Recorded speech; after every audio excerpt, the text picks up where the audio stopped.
Hi everyone, it's Kathleen from Kathleen's Trodden Trail and coming to you on this Monday, March the 23rd. Today would have been my parents', I don't know, quite long wedding anniversary. Um, it has been a minute. I think I say that every single time. I was trying to think earlier how I wanted to start this today, and it just seems like there really are no words for starting a video on a day like today. And I don't want to spend my time focusing on the state of the world, except to say that I'm really trying to keep, everyone in my prayers. I feel very fortunate that I have my whole family either home or fairly close by. And Brian and I both have, jobs and job security in both of our jobs. And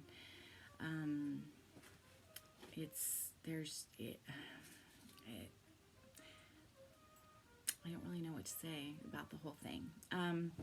So let's talk about the good stuff. So I have everybody home. Well, I have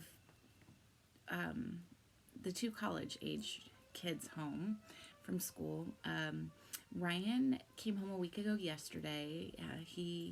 His school had gone on an extended spring break, and then about 3/4 of the way through that week, they called it and told him that he had to move off campus. He was living in a dorm, and that he needed to return home, and that was great because that's what we'd been telling him as well.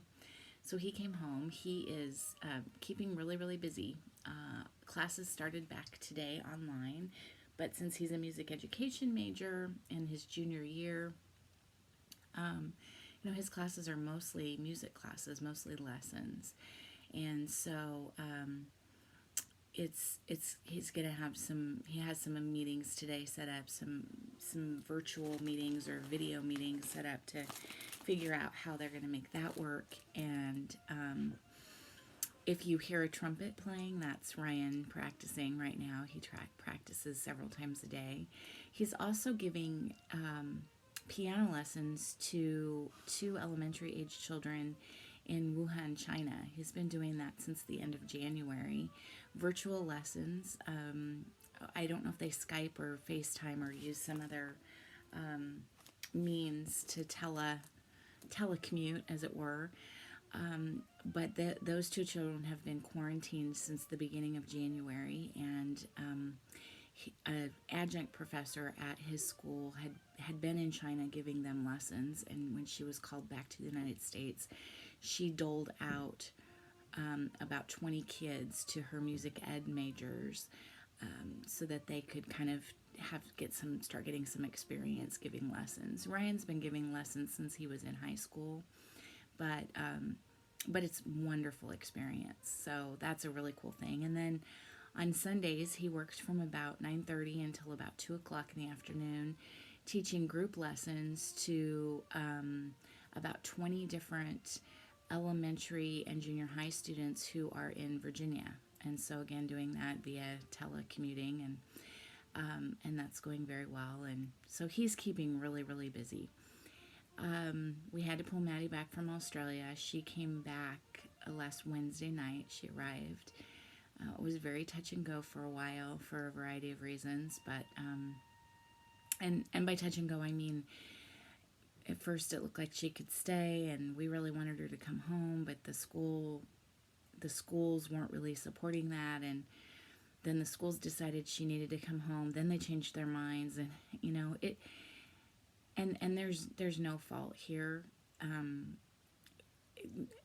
No one's ever seen this before, right? I mean, no one's ever experienced this sort of thing before. Not universities, not the airlines, not the government, not the healthcare field, none of us. And so everyone was sort of having to react and respond in the moment. And of course, as information became available, things changed very, very frequently. And I mean, we were getting changes between what was going to happen with Madeline and her roommate by the hour. Things were changing. And so, but in the end, all of the students that were study abroad students were called home. And I'm so glad, because I think it's going to be harder and harder for them to travel. And, it's best to be home.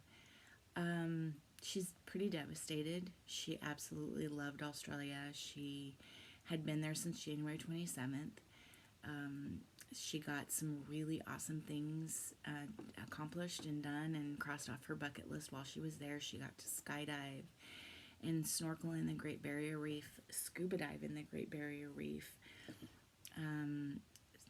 She saw some amazing things, spent time with the kangaroos and koala bears, and just had an amazing time. But it was cut a little over 2 months short, so that's unfortunate. But as she's learning, there are worse things in life, and when in the grand scheme of everything, we're very fortunate. She really hopes to go back someday soon, and we hope to be able to go back as well. We had planned to go out there and spend about 2 weeks with her out there, and so of course that won't happen at this point. But okay, let's talk what I've been up to. So the months of January and February were a little bit rugged for me, and for Brian and I. Both of Brian's parents were in the hospital and then in rehab for a pretty extended period of time. And because his mom has advanced Alzheimer's, and because the hospitals were already at that point having nothing to do with coronavirus, overfilled, she needs 24/7 sitting. She needs someone kind of with eyes on her 24/7. And because the hospital was not able to provide that during the time that she was in the hospital, that was kind of up to Brian and I. His dad was also in the hospital, originally with elective surgery, which turned into some complications, and so he ended up being in the hospital longer than expected, and then having to go to rehab. So we had a dicey couple of months there, and it was tough. It was really hard. We made it work, and we got through it, and all the better for it. And that definitely, it absolutely was our job and our responsibility. But it was tough. We both continued to work that entire time, and luckily we both have jobs that with very flexible hours and understanding coworkers and managers, and so just very, very, very grateful for that. I don't know how folks, who are in the majority who don't have those kinds of situations do kind of what we had to do during that time. But I realize I sound kind of down or sad or whatever. I'm just trying to be quiet because Brian is working from home full time now, and so he's just below me. Ryan's in his room practicing trumpet, and then Maddie is still sleeping in her room. She still doesn't have her days and nights turned around yet, so I'm just kind of trying to talk low. I'm absolutely not upset at all. I've been teasing everybody that I was born for a time such as this. Staying home for me is no problem. I have not left the house since we picked Maddie up from the airport last Wednesday. Brian is our designated shopper. Maddie is actually quarantined for 14 days by the university here, even though we really highly doubt that she'll have to go back up there before the end of the school year. We think her classes are online starting today as well, but it's doubtful that, at this point they're planning to have all the students come back on the 14th, and we're thinking that's probably not going to happen. But they quarantined her just because she had come from another country, and probably rightly so.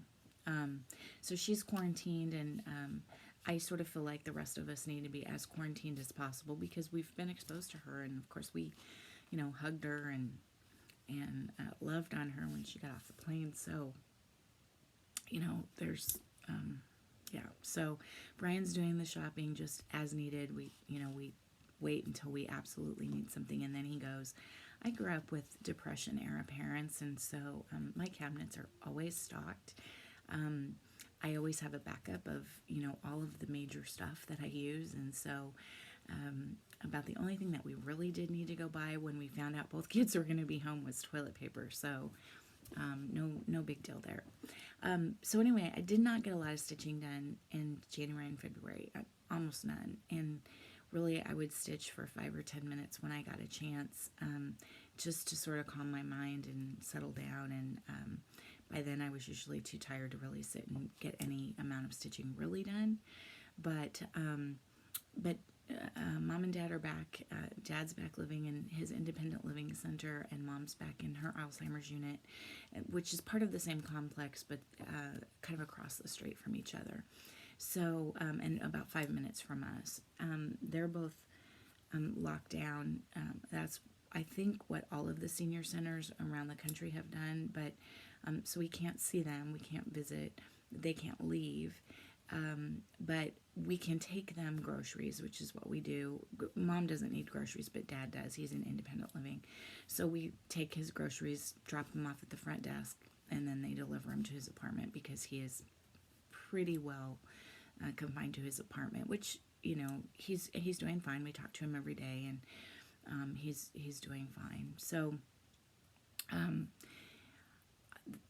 then now we're home, and now I do work in the morning, and then I try to bake something every day or cook something fun and different, and then I have an awful lot of time for stitching. And so I have a few FFOs, just small things that I finished in the last couple of months, and I'll show you those and show you what I'm working on currently. And this will have to probably be more than 2 videos, or more than 1 video, but we'll see how that all goes. So I'm just going to talk, and I'll just split the videos up when I edit it in iMovie. So my first FFO, and I sort of did these in tandem together in two different manners. But as you know, or I'm sure many of you know, Priscilla and Chelsea released 3 charts that were along the lines of the Ray Dunn mugs, and I do collect, not a lot, but I do have a few pieces of Ray Dunn. Most of what I have is Easter, actually, or spring type stuff. And I thought these were so cute and bright and fun, and I tried them on a couple different kinds of fabric, so they don't really go together, and they're not together in my house. But the first one I did, I think, was this one, and this is Peep. And so I did this. I do struggle working on black, and so I wanted to see if the gray was any better. I wish I could tell you what this gray is. I think it's a piece of, I'm relatively certain I got it from Teresa Kitten Stitcher, but I could be wrong about that. It was kind of just a stray piece of fabric that I had already used a bigger piece of, and I had enough left.